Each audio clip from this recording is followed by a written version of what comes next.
Om vi börjar lite enkelt då. Vad tycker du utmärker en bra materialare? Noggrannhet. Försöka att hitta ett sans i det man gör och vara lugn. Och ingenting blir bättre av att bli stressad och stressa upp sig, utan man tar det i lugn och ro. Allt blir bra om man har den inställningen. Om vi blickar tillbaka lite grann. Hur hamnar du som materialare i Storvreta? Oj, ja. Det var ju 04-05 som jag hoppade på Storvreta. Och det var Håkan Ferngren som jag stötte på i något innebandysammanhang. Han frågade om jag hade lust att hänga på i Storvreta i någon form av roll i herrlaget. Och då bara rullade på, så tyckte jag att det lät intressant. Det var samma veva som Joakim Nordström och Peter Kokocha skulle kliva in som tränare. Och de var ju då från landslagsnivå till Storvreta, och där såg jag min chans att kunna utbilda mig parallellt med att jag skötte materialet. Och då utgick jag ifrån vad jag själv ville ha som tränare när jag var tränare innan dess, och ledare, vad jag ville att laget ska må bra av. Och då utgick jag därifrån, och så skulle jag skriva 2-årskontrakt, vilket jag gjorde, för att sen hoppa på tränarrollen igen. Men jag är fortfarande kvar som materialare i Storvreta. Men förstår jag rätt, så du hade inte varit materialare förut? Nej. Det hade jag inte, utan jag fick bygga upp någonting av det jag själv ville ha som tränare. Och sen så frågade jag ju spelarna vad man förväntar sig. Och sen så byggdes det upp någonting då, som jag har plockat bort vissa delar som jag inte använder idag och lagt till andra delar. Du är ju faktiskt något av en legendarisk materialare. Hur har du liksom fått till det så bra?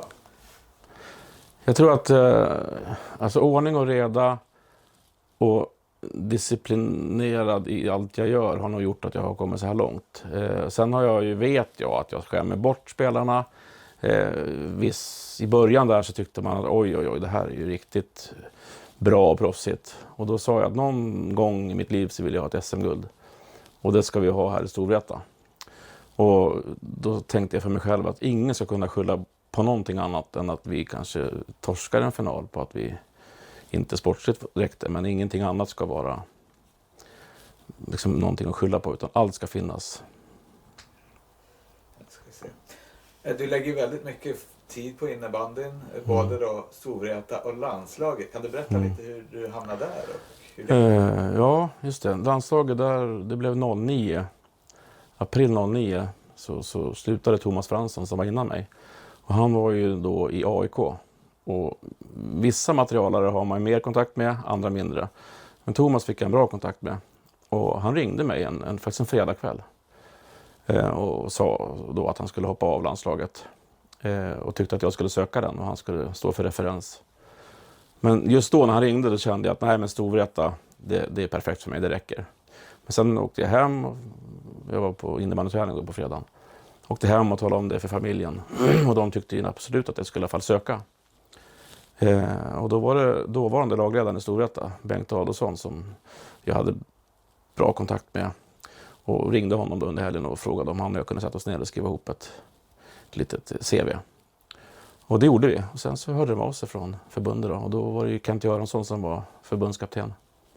Så Kent Göransson och Janne Lindberg kom till Fyrishov innan en match. Så hade vi en lite intervju, lite prat. Och sen så rullar på där också. Och där är jag fortfarande aktiv. Rullar på? Hur många matcher har det blivit? I landslaget? Jag är inte jättekoll, runt 130. Så att jag tyckte det var jättestort när jag fick 50-klubben. Och sen så fick jag 100-klubben. Och nu är jag uppe i 130. Så att, det är skitkul. Och det är inte så många som har så många landskamper i ett och samma lag. Man kan ju ha varit i både U19 eller dam och herr. Men herrlandslaget är nog ganska många landskamper. Hur är det att möta spelare från massa olika klubbar i landslagsmiljö? Jag tycker det är jättetrevligt. Det är roligt, det är häftigt och det är coolt, för att vissa spelare har man ju tyckt som motståndare jävligt jobbiga och griniga och verkar lite speciella. Men sen när de dyker upp på en landslagssamling så är det ju världens snällaste killar.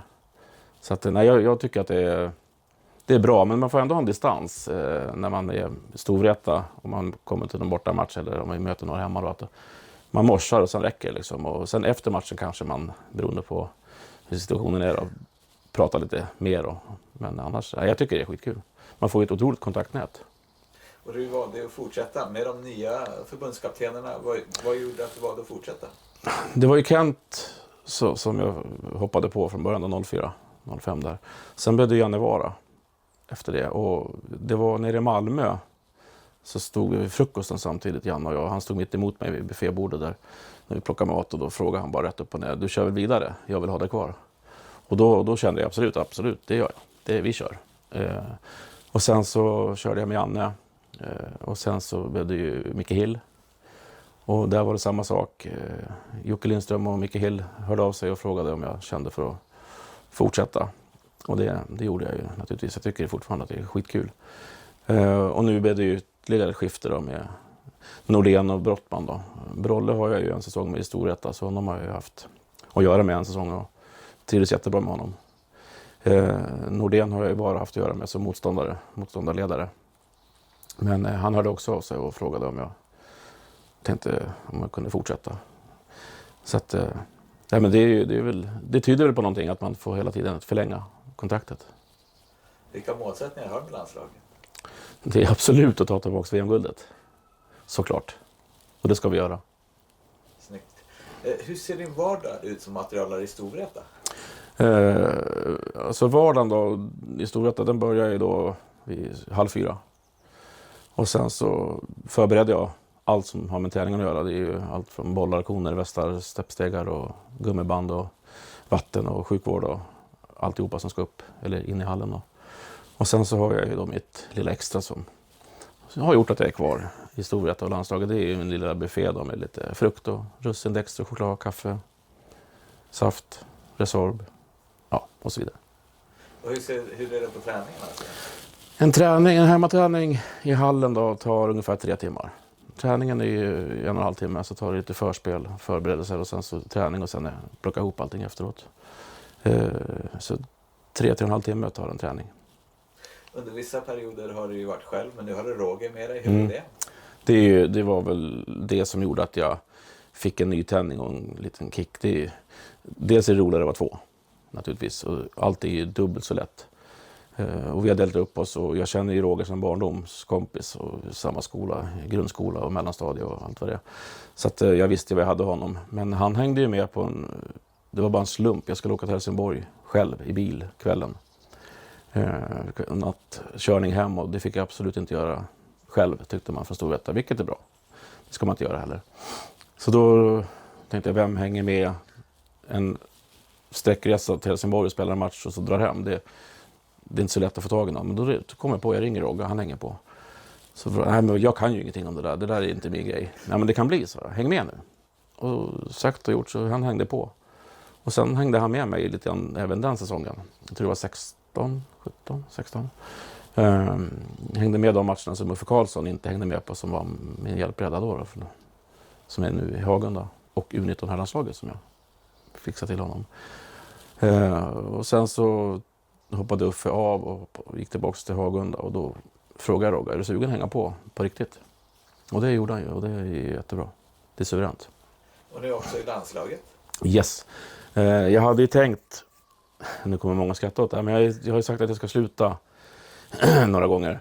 Men nu hade jag faktiskt slutat. Jag ringde ju till Jocke Lindström och Janne Lindberg och Micke Hill och hela gänget som jag skulle få veta det först innan det gick ut. Och sa att jag var klar. Och då tyckte Jocke Lindström att vi behöver inte tala om till någon att du slutar. Nu vet vi situationen och du tar en paus. Så funderar du på vad vi kan göra för att du ska kunna fortsätta. Och då frågar jag Roger, kan du tänka dig att hänga på om jag får chans till att vi ska vara 2? För man är ju en i landslaget. Och det är man i de andra landslagen också. Och sagt och gjort, så ringde jag Jocke och sa att jag har en plan nu. Och det är Roger som är med i Storvreta. Han kan ju allt som jag kan. Han jobbar precis som jag. Så att det ska inte vara någon skillnad om jag är borta eller om jag är med. Utan han är som jag med alla förberedelser och före, under, efter match. Och då hade vi ett läger i maj i Uppsala. Och jag hade bokat in annat med min familj. Och sa till förbundet att vi testar direkt. Roger hänger på i maj i Uppsala. Och det gjorde han, och det gick jättebra. Så att, sen var han med 2-3 läger till med mig och bara kände sig för och vi kände oss för. Och sen tyckte man ju från staben då Micke Hills stab, att jag fylldes med energi. Jag hade mera ork på kvällarna, jag var mer aktiv och jag kände att och det kände jag själv också. Och sen är det roligare att vara 2 där också naturligtvis, och lättare. Så då pratade jag med förbundet och då tyckte Jocke att vi testar, vi kör. Så nu har han varit med då. Nu har det inte varit så mycket med corona då, men han var med ända fram till corona då, så hoppas att det här släpper snart. Som det är på corona, det har varit en speciell säsong. Hur har du märkt av det? Ja, men det är ju mycket mer noggranna i allt vi håller på med. Det är ju handsprit överallt och vi kör munskydd i vissa lägen och man tänker på avståndet och jag håller distans till spelarna när de kommer och det är inte samma tjo och tjim liksom mellan varandra och grabbarna kommer ju ombytta till arenan, sticker efter träningen. Det är inte det här före och efter utan det är, man kommer, man tränar, man drar. Vi har ju skedar när vi tar allting. Försöker ha mycket frukt med skal som man inte håller på fingrar och plockar och handskar, gummihandskar har vi på bordet och sådär. Så att, sen är det ju mycket annat kring matcherna som naturligtvis är stor skillnad. Publiken, man kommer till arenan och det finns knappt funktionärer. Det är tomt, det är stängt, det är låst. Så att, och det som är trist är att man börjar bli van med det nu. Man tänker inte på det på samma sätt nu. Vad har du för favoritminnen som materialare? Naturligtvis första SM-guldet med Storvreta. Det var ju riktigt häftigt, riktigt stort. Och då kände man ju att någon gång, som jag sa förut, ska jag ha ett SM-guld med Storvreta. Och det tog några år innan vi var där med det. Och vi jobbade upp och jobbade tillsammans med. Så det var en känsla, verkligen. Sen första VM-guldet, också mäktigt och häftigt. Men ändå den största upplevelsen med landslaget, det är nog Hartwall 2010. Det var ju enorm stämning. Det var jättehäftigt. Alltså. Det var ju, man kunde sitta så här och prata med varandra, man hörde ingenting. Man fick gå fram till varandra och verkligen viska eller skrika för att göra sig hörd. Det var riktigt mäktigt. Hemma-VM, Göteborg, såklart häftigt. Det som var kul där, det var ju att många nära och kära var ju där nere. Man träffar familjen, de kom ner. Så det betyder också mycket. Vad driver dig som materialare? Att få vara med i eliten. Liksom innebanden har ju varit mig nära många år. Men att få vara med i Storvreta som nu är elit, som inte var som i toppen när jag började med Storvreta. Men nu är vi ju i toppen och där ska vi vara. Och sen när man dessutom får vara med i herrlandslaget då, som då var topp när jag började. Och sen har vi ju tyvärr 2 silver här nu då. Men ska ta tillbaka så vi gör allt i världen för att det ska bli så bra som möjligt. Och det har blivit som en livsstil. Liksom. Jag åker från jobbet till IFU eller Filosov som vi var förut och förbereder allting. Man kommer hem på kvällen, checkar och varvar ner och är med familjen. När jag började då, jag har ju 3 barn som är vuxna idag då, men de var ju inte vuxna när jag började med det här. Så att jag har ju en väldigt förstående fru, eller sambo, vi är inte gifta. Och de gånger jag kommer hem och tyckte att jag är färdig och ska sluta, då har ju de sagt nej, absolut inte, kör vidare, det här är så kul. Så de ser ju alla våra matcher, både borta och hemma. Så jag har ju otroligt stöd hemifrån. Annars skulle det inte funka alls. Och sen är det en bra arbetsgivare, man är borta en del. Både med Storvreta och landslaget. Och det har jag. Vad betyder stödet från familjen? Det betyder ju allt. Alltså skulle man... vissa perioder så är jag ju mera med laget än vad jag är med familjen. Vilket ibland känns jobbigt naturligtvis. Men drivet i det jag håller på med gör ju att allt blir mycket roligare. Om man dessutom får ett push hemifrån så då funkar det ju. Vilka spelare behöver mest hjälp med sin utrustning? Tänker du på Storvreta nu? Ja. Det är lite småplock hos de flesta skulle jag nog kunna säga. Jag har lite småfix med Vigge, har väl lite små grejer och vinrot. Ja, det är väl de flesta. Nu är det Liam som behöver lite hjälp med sina klubbor. Det är lite av varje. En del har ju mer med hjälp och behovet. Många kan och många vet hur man gör, men bortskämdheten och bekvämligheten gör att man kastar det på bordet och så gör man det. Och återigen, så länge jag gör det jag ska och gör mitt bästa så ingenting på materialbiten ska kunna vara en undanflykt till att inte vi går hela vägen. Vilka är snabbast i fikabordet då? Matte Samuelsson är ju snabb där. Jag har ju mina specialiteter kring matchbordet. Absolut inte på träningarna, men jag har ju ballerina som en liten grej där och så gifflar, bullgifflar. Och där är ju Matte snabb. Och det är en ballerina och en kaffe, sen är han klar för match. Som du är inne på lite matte, vi har ju Matte som slutar, Stenberg, Pettersson. Vi är ju Storvreta inne i en liten generationsväxling. Hur känner du kring det? Det är ju tudelat, alltså jag förstår ju situationen, de har ju varit med sedan jag började.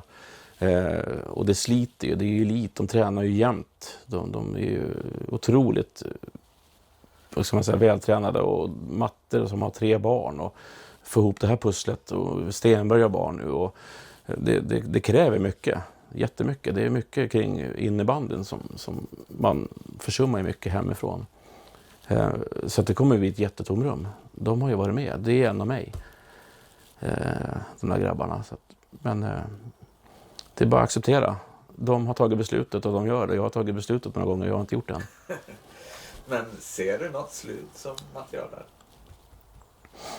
Jag brukar skoja om det när folk frågar hur länge ska du hålla på, att jag har sagt så många gånger. Och det kanske till och med är så att jag får den dagen Storvreta säger att Jörgen, nu är du färdig med det här. Nu tackar vi för oss och du har gjort ett jättebra jobb. Då kanske jag slutar. Men som det känns nu så finner jag inte något slut än. Jag har förlängt med landslaget 2 år till. Nu här, 21-22. Storvretas kontrakt går ut nu. Men Henkan har börjat prata lite grann om förlängning och lite framtidsplaner då. Så att jag hoppas jag fortsätter. Hur är det att vara tillbaka i Fyrishov? Jag älskar den arenan. Jag tycker det var där jag började och där hade jag bra förutsättningar. Både vad gäller förråd och ledarrum och närheten till publiken. Arenan i sig är ju enorm. Jag skulle vilja säga att den är topparena vad gäller publikmässigt sett. Med trycket och jag gillar den arenan. Hur ser du på din framtid med Storvreta? Jag kommer att köra vidare. Jag skulle sakna enormt mycket. Det skulle vara häftigt som du var inne på nyss, det här med generationsväxlingen. Det kommer upp nya, man skämmer bort dem och de får en ny sluss in i Storvretas elitverksamhet. Och då ska det bli top notch. Allting ska bli en nivå till för dem som kommer till oss. Och det ska jag se till att bidra med. Är du en kulturbärare för Storvreta? Ja, det kan jag nog ta och säga. Sen 04-05 så kan man nog säga det. Ja, det tycker jag. Det ska jag föra vidare och alla ska bli lika bortskämda som att grabbarna har varit under alla år. Vad tror du inför årets slutspel? Vilka förutsättningar har Storvreta att gå hela vägen? Absolut. Det känns fantastiskt bra i gruppen och truppen. Nu har det varit lite motigt av olika anledningar. Med corona och andra trista saker som händer kring. Men vi knyter oss samman och gör jobbet i alla lägen. Och det tycker jag hela vår ledarstab verkligen bidrar med tillsammans. Och pushar på och ser till att stänga ut allt skit och så kör vi. Är det nytt SM-guld för Storvreta i år? Absolut. Absolut. Det blir det.